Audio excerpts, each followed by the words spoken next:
Morning and welcome back to my channel Anisha Bairagi blog. কেমন আছেন সকলে? আশা করছি সকলেই ভালো আছেন, আমিও ভালো আছি। এদিকে দুটো ছানাকে দেখতে পাচ্ছেন। এই দুটো ছানা কিসের বলতে পারেন?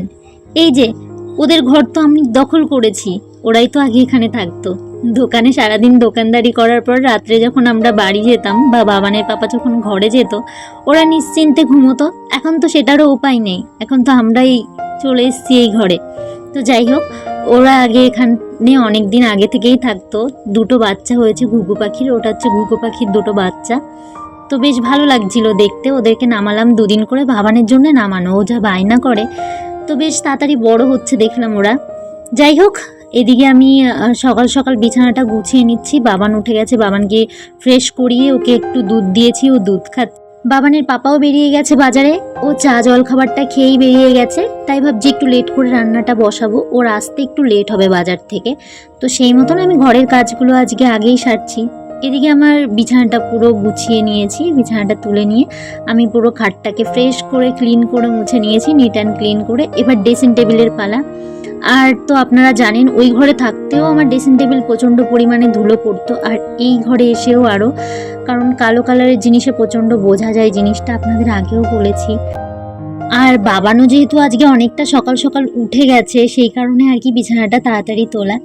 এদিকে আমি ড্রেসিং টেবিলটা ক্লিন করার পর আমার যে এই যে ইনডোর প্ল্যান্টের ভিতর যে স্নেক প্ল্যান্টটা আছে, ওটা আমি যেই টবটায় লাগিয়েছিলাম ওটা উঠিয়ে এই যে যেই টুলটার উপর রাখি ওটা একটু পরিষ্কার করে নিলাম, নিয়ে এবার এটাকে রেখে দিচ্ছি। অনেকটা বড় হয়ে গেছে জানেন কিছুদিনের মধ্যে স্নেক প্ল্যান্টটা।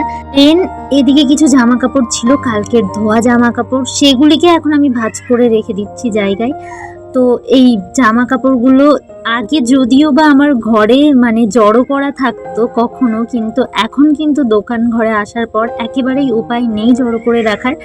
কারণটা আপনারা বুঝতেই পারেন, কারণ আমি যেহেতু দোকান ঘরে থাকি, এই সাইডটাতে সচরাচর কেউ না আসলেও কিন্তু অনেক সময় অনেকে চলে আসে যে কি করছো বা কি কারণ চলে আসে, তখনই কিন্তু দেখতে একটা পিচ্ছি লাগে। আর আমি তো আপনারা জানেনই আমি গুছিয়ে রাখতে বেশি পছন্দ করি, আমি এলোমেলো রাখতে পছন্দ করিও না। যদিও বা কখনো শরীর অসুস্থতার কারণে থাকেও, তবেও সেটা কারণবশত খুব একটা থাকে না। তো যাই হোক, যে জিনিসগুলো আমার তোলার ছিল সেগুলো তুলে দিয়েছি। একটা বেডশিট ছিল আর শাড়ি ছিল, সেটাকে তুলে দিয়ে আমি এখানে কিছুটা আম কেটে নিচ্ছি। তো বাবানের পাপা বাজার থেকে চলে এসছে, ওকে আম কেটে দেবো, একটুখানি আম খাবে বললো। তো আম ফলটা আপনাদের কার কার প্রিয় বলুন তো? আমার তো একেবারেই ভালো লাগে না, জানি না কেন। অনেকে বলে যে এত ভালো ফল বছরের, মানে আম হচ্ছে ফলের রাজা, সেখানে ভালো লাগে না আমার, জানি না কেন। তো আমি আমটাকে কেটে ধুয়ে দিলাম, কারণ আমার কেমন যেন একটা লাগে আমটা, কেমন মানে নিজের কাছে কেমন যেন কাটার সময় না হাতের ভিতর কেমন একটা লাগছিল সত্যি বলতে। তো তারপর ধুয়ে দিলাম আমি বাবানের পাপাকে। তারপর এদিকে আমি একটুখানি চিংড়ি মাছ দিয়ে চাল কুমড়ো করবো। তো চিংড়ি মাছ দিয়ে চাল কুমড়ো বসিয়ে দিয়েছি, একটু তেজপাতা শুকনো লঙ্কা ফোড়ন দিয়েছিলাম আর জিরে দিয়ে চিংড়ি মাছগুলো ভেজে চাল কুমড়ো কুচিয়ে দিয়ে দিয়েছিলাম। দেন আমি এখানে কয়েকটা পটল ছাড়িয়ে নিচ্ছি, পটল ভাজা করব। তো পটল ভাজাটা আমার বেশ ভালোই লাগে, মানে ভাজা খাবার বলতে আমার বেশ ভালোই লাগে। তো তরকারির থেকে মনে হয় ভাজা দিয়ে আমি অনেকটা ভাত খেতে পারি। তো যাই হোক, এদিকে আমি পটলগুলো ধুয়ে নিয়ে আমি বসিয়ে দিয়েছি ফ্রাইং প্যানে, তেল গরম করে নিই। এদিকে পটল ভাজাটা হচ্ছে, ভাত নামিয়ে নিয়েছি তার আগেই, কারণ যেহেতু বাবানের পাপা ঢুকে গেছে, ওকে তো খাবার দিতে হবে, খেতে দিতে হবে, আর আমিও খাবো, খিদে পেয়ে গেছে, বাবানকে খাওয়াতে লাগবে। আর এর মধ্যে কি একটা মাছ নিয়েছে, এই মাছের আমি দাম জানি না, নাম জিজ্ঞাসা করলাম ও বলতে পারলো না। তো 3 পিস মতন আজকে রান্না করছি আর 4 পিস রেখে দিলাম। আর হচ্ছে আগের দিনের মানে কালকের ছিল রুই মাছ, তো রুই মাছ 3 পিস মতন ছিল ফ্রিজে, তো সেগুলিকে বের করে নিয়েছি, সেগুলিতেও আমি লবণ হলুদ লাগিয়ে নিয়েছি, সেগুলিকেও একবারে ভেজে নেব, সেই কারণে 3 পিস মাছ নিলাম। আর এখানে পটল ভাজাগুলো হয়ে গেছিলো, তাই পটল ভাজাগুলো তুলে নিয়েছি। আর এখানে এক এক করে আমি সেই একই তেলে দিয়ে দিয়েছি মাছ ভাজা। এদিকে আমার ভাজাটা হতে হতে, মানে চাল কুমড়ো ভাজাটা হতে হতে আমার মাছ ভাজাটাও হয়ে যাবে। অনেকক্ষণ হয়ে গেছে বাবানের পাপা বাজার থেকে ফিরে এসছে। যে পরিমাণে গরম পড়েছে তাতে কিন্তু মানে একটু ঠান্ডা জল হলে খুব ভালোই হয়, তার সঙ্গে যদি একটু শরবত হওয়া যায় ঠান্ডা জলের বদলে তাহলে তো আরও ভালো হয়। সে কারণে ভাবলাম যেহেতু অনেক লেবু নিয়ে এসছে বাজার থেকে, বললাম একটু লেবু শরবত করে দিই। ওকে কিছু বলিনি, আমি নিজেই ভাবলাম একটু লেবু শরবত করে দিই, ও একটু রিল্যাক্স ফিল করবে, তা আর আমিও একটু খাবো, কারণ রান্না করতে করতে প্রচণ্ড গরম লাগছিল। আর যেহেতু এই রান্নার জায়গাটা একটু জানলা নেই, আরও বেশি গরম লাগে সেই কারণে। তো যাই হোক, এদিকে আমি চিনিটা ভিজতে দিয়েছিলাম, চিনিটা একটু গলিয়ে নিয়েছি। এবার শরবতটা হয়ে গেছে, বাবানের পাপাকে দিয়ে আসবো। এখানে 2 গ্লাস মতন আমি বানিয়ে নিয়েছি। আর ওইদিকে তো ভাজাটা হয়ে গেছিলো, ওটা তুলে নিয়েছিলাম। এর মধ্যে আলু ভেজে নিয়েছিলাম আমি, আমার মাছ ভাজাও কমপ্লিট।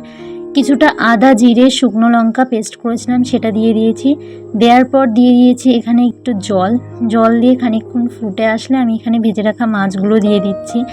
আর আমি তো মাছগুলো দেখছিলাম আর ভাবছিলাম কী মাছ হতে পারে, ও বলছে আমি নামও ভুলে গেছি কী মাছ। তো একটু অন্যরকমভাবে রান্না করেছিলাম, খুব একটা ভালো লাগেনি খেতে, তবে খারাপও নয় আর কি। তো এখানে আমি যেহেতু বাসন রাখছি একটা গামলার মধ্যে প্লাস্টিকের, তো একটু অসুবিধা হচ্ছে, ছোট জিনিস বড় জিনিস একসঙ্গে রাখতে গেলে না, বড় জিনিস বারবার উল্টে উল্টে খুঁজতে হচ্ছে। তার জন্যেই ভাবলাম একটা কিছু মানে ব্যবস্থা করা যাক। তো এই যেই ঝুড়িটা দেখতে পাচ্ছ ব্লু কালারের, এর ভেতরে বাবানের খেলনা থাকতো, ছোট ছোট খেলনাগুলো ওর ভিতরে রেখে দিতাম। তো ভাবলাম ওটা এখন এইদিকে কাজে লাগানো যাক।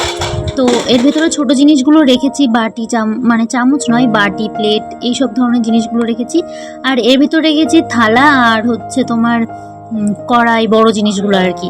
তো তারপর এদিকে আমি পুরো ক্লিন করছি এই দিকটা, মানে আমার যে বেঞ্চটা পেতেছিলাম, এই বেঞ্চটা আমি পেতেছিলাম। পাতার পর আগের দিন বৌদিদের বাড়ি থেকে কিছু টাইলস এনেছিলাম, পাশের বাড়ি বৌদিদের বাড়ি থেকে। তো টাইলসটা আনার পর মানে আমি নিয়ে এসেছিলাম পরে যেই বড় টাইলসগুলো, ওগুলো তো পাতার পর পুরো কভার হয়নি টেবিলটা। তো তখন আমি ছোট ছোট কিছু টাইলস নিয়ে এসেছিলাম, ওগুলো দিয়ে যাই হোক এখন পুরো কভার করেছি। তারপর এগুলো বেঁচে গেছিলো বলে এখান দিয়ে দিয়েছি বেঞ্চটার উপর দিয়ে, দেখতে ভালো লাগছে আর কি। তো এই দিকে আমি যার ভেতরে যে 3টে জিনিসের ভেতরে ছোট ছোট চামচ, আমার হাতা, খুন্তি, মানে ছোট যে জিনিসগুলো রাখতে হয় সেগুলো আমি আলাদা আলাদা করে গুছিয়ে রাখলাম আর কি। আর এদিকে কিছু জিনিসগুলো জানেন তো, এগুলো আমি বলতে পারি যে এগুলো একান্তই আমার, এগুলো পুরোটাই আমার, আমি এগুলো কিনেছি, আমার শখের জিনিস, আমি পছন্দ করে করে টুকটাক জিনিস কিনতাম সংসারের। তো কখনো এটা ভাবিনি যে একান্তভাবে আমার কোনোদিনও বলতে হবে, তো এখন বলতে হচ্ছে। যাই হোক, এগুলো গুছিয়ে রাখলাম একটা জায়গায়, কারণ এসেছিলাম ফট করে, এসে তো সমস্তটা গুছিয়ে ফেলা সম্ভব নয়।